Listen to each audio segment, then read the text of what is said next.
Before I get into today's video, remember to follow me on Twitter. So my Twitter, the link is in the description below. You can also find me. My handle is @JacksonKruger. Come over, say hi, and anyways, back to your regularly scheduled video. All right, let's talk about Alex Leatherwood. Listen, this is the annual Raiders select somebody that nobody thought should have been selected that highly, but then we have to wait and see if they're going to be good. And I actually do think Leatherwood could be good. I am not someone who, hates on Alex Leatherwood. I do like the player.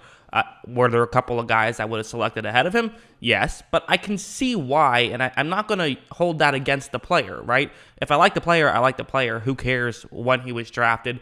Just focus on the player. So we got to see him actually in some NFL action, which was fun. So let's talk about what he was able to do pretty well. So let's start off with this play. One of the things that's interesting about Leatherwood is, he is a big guy, 6'5". He has relatively long arms, 33 7/8. That's long arms, so good size. But he also can move over well, and that's something that is very compelling to me because you want to be able to have good lateral movement and have long arms ideally, which I would say Leatherwood has both of. Watch how right when this play starts, so you see him kind of get over, and you look at the Seattle defender who's going up against him. You see how he kind of has his left arm there, and he kind of wants to knock Leatherwood's right arm out of the way. So for Leatherwood, as a right tackle, his right arm is typically going to be very important because if you can get that arm latched on, it's nearly impossible for an edge rusher to win, which is why Seattle's edge rusher is paying so much attention to it. But what Leatherwood is doing to make sure that his right arm is available is using his left arm. He's going to use that long arm length and get his left arm and kind of grab on to 93's right shoulder pad area. And because of that, watch how he is able to just really shut down 98 there for Seattle. It's a good play, I think, because again, it shows that his length is a real thing and his athleticism is a real thing. He can move over well. It's good hands, all of that good stuff. And again, Tom Cable, say what you want about him in Seattle. He's been very good with the Raiders, and they have, had good offensive line coaching. They really have. There was something like this as well where I think one of the criticisms with Leatherwood is, while he is a great athlete, sometimes great athlete offensive linemen don't actually translate that well to the NFL. A lot of times you want someone who is, more physical, stronger, longer arms, that kind of stuff. That's what you mainly look for, and Leatherwood has some of those qualities, but he also is someone who, he's probably best known for being a good athlete. But watch how right when this play starts, so 98 is going to kind of get to the edge right there, and, one of the issues with Leatherwood has been he's overcommitted at college sometimes.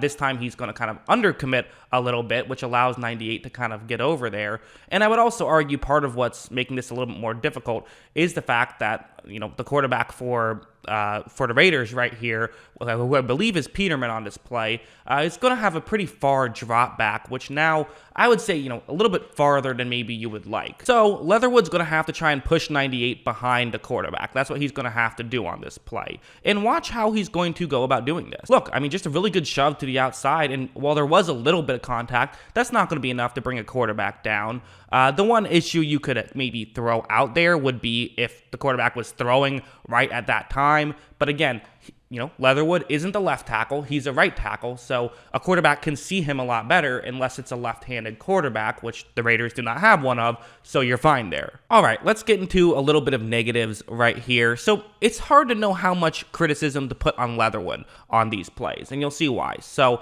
it's going to be a couple things to watch here. First, Leatherwood is basically, his job on this play is to block the edge rusher. But you see that I have two guys going to block him. We also have a tight end who's just going to chip him, make things easier for Leatherwood. Then he runs his route. Should put Leatherwood in a much better position to make this block. It's something you will do from time to time. The player I've circled in black for Seattle is blitzing on this play. So that's where things get interesting. And quite frankly, there was a stretch where the Raiders really struggled to pick up blitzes. So I saw some people putting some of this blame on Leatherwood.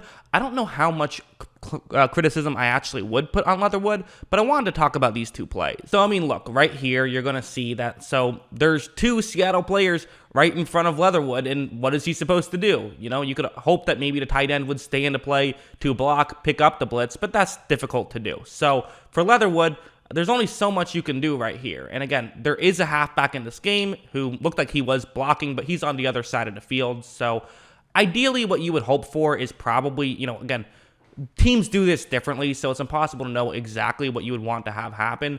But at this point, Leatherwood is in some trouble, and it doesn't appear to be his fault whatsoever at this point. I would personally say the correct decision is probably to block the linebacker who's blitzing and just let an edge rusher go free and hope that the quarterback reads it and throws the ball quickly. Leatherwood kind of does neither here. As you see, he does eventually get to 56, but it's kind of a little too late. And again, he could have potentially had the guard come over and block him. That's kind of something you would have maybe also done. But the guard was busy with another defensive tackle, so he's got to push it over to the center. Then he has to take on 54. Leatherwood has to get all the way out. You would like a team to know what you're supposed to do here, but again, it's preseason, so you have these different mixed and matched things.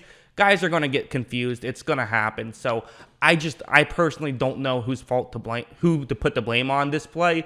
Maybe some offensive lineman in the comments could, shed some light on what they think happened there. But to me, this doesn't really seem like a Leatherwood issue whatsoever, except for maybe make the read a little bit quicker is all. There was also this play where Leatherwood is going to go out to block an edge rusher once again, one-on-one matchup.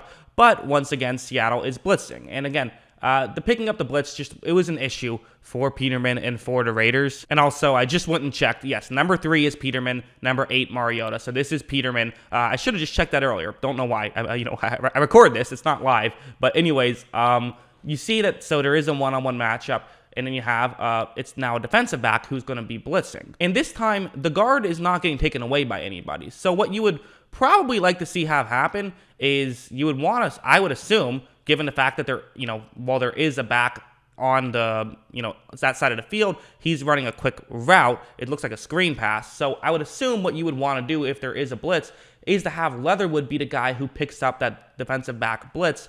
But again, it's hard to blame Leatherwood on this play for not doing that simply because I just don't know what the Raiders do. I don't know their scheme. But watch what happens. As you see, Leatherwood just blocked 64 like normal, and 28 got right there and disrupted that play where it could have been complete. To me, I blame this more on Peterman, probably more than anything. Like, it's not something I'm concerned about because, let's be honest, Derek Carr is good at this kind of stuff. Derek Carr does not make these types of mistakes. Derek Carr lets his offensive linemen, know what they're supposed to be doing. So these are miscommunication issues that wouldn't concern me. So if you were concerned about some of these pressures given up that probably are attributed to Leatherwood, I don't think it's his fault. So yeah, listen, just because, one thing I say about the Raiders that I think is true is, to me, they haven't earned the benefit of the doubt of making these controversial drafting decisions. When they've done this, when they've, gone out and drafted Damon Arnett, who many thought they shouldn't have gotten, it didn't really work out, Now, Cleveland Ferrell, that's worked out fine. Again, maybe, Josh Allen maybe would have been better. I feel like Ferrell was good last year. I'm not going to criticize that one too much. But again, they've had a history of reaching on players and having it not really work out the way that they would have hoped. So that's the only reason why I think they get added criticism than one, for example, the Washington football team with Jamon Davis, that's just as big of a reach as the Alex Leatherwood pick was. But, people don't criticize that as much just because Washington doesn't have the history of reaching and screwing it up that the Raiders do. And especially, the Arnett pick is the main one. I would say that's the one that's, giving people a sour taste in their mouth. Maybe you could argue Henry Ruggs. But again, okay, has CeeDee Lamb had a better rookie season than Ruggs? I guess so. But it's not like Ruggs has been horrible. Ruggs has been solid and, is still young. So that's kind of my thing. I think we'll see how it plays out. I do think Leatherwood is probably pretty good. That rhymed unintentionally. And I thought that he had a good week 1 performance. That's what I think. What do you guys think? Let me know in the comments below. Always love hearing from you. And of course, as always, thanks for watching.